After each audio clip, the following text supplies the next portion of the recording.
पटना में 18 साल से ज्यादा उम्र वाले लोगों के लिए वैक्सीनेशन का अमल एक बार फिर शुरू किया गया है। वैक्सीन खत्म होने की वजह से टीकाकारी का अमल बंद हो गया था। ज्यादा से ज्यादा वैक्सीन लोगों को दी जाए, इसके लिए स्कूल और कॉलेज में वैक्सीन सेंटर बनाए गए हैं। पटना वुमेन्स कॉलेज से जायजा लिया हमारे नुमाइंदे रवि एस नारायण ने। 18 से 44 साल के युवाओं को पटना में वैक्सीनेशन एक बार फिर से आज से शुरू हो रहा है। वैक्सीनेशन खत्म होने के कारण पिछले 8 दिनों से पटना में वैक्सीनेशन बंद था, लेकिन पिछले दिनों पटना में 1.5 लाख जो वैक्सीन वायल हैं वो मिले हैं और 1.5 लाख डोज मिलने के बाद आज से फिर से युवाओं के लिए वैक्सीनेशन शुरू किया जा रहा है।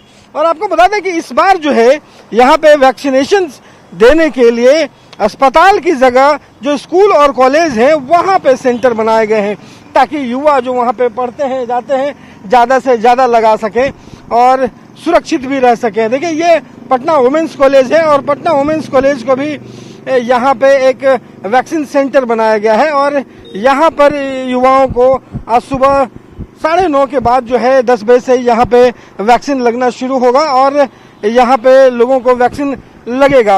आपको बता दूं कि जिस ढंग से लगातार वैक्सीन दिए जा रहे थे तो 25 मई तक अंतिम जो वैक्सीन है वो लगातार 26 मई से लगातार बंद था, जिसके कारण जो है वैक्सीनेशन में टीकाकरण में थोड़ी बाधा आई थी, चिंता का विषय बना हुआ था। लेकिन एक बार फिर से यहाँ पे 1.5 लाख डोज मिलने के बाद ये वैक्सीनेशन शुरू हुआ है, जो कम से कम अगले 8 दिनों के लिए ये डोज बताया जाता है। तो युवाओं से अपील है कि वो ज्यादा से ज्यादा संख्या में पहुंचे और वैक्सीनेशन कराएं, क्योंकि टीका ही जो है वो बचाव का सबसे बड़ा साधन है।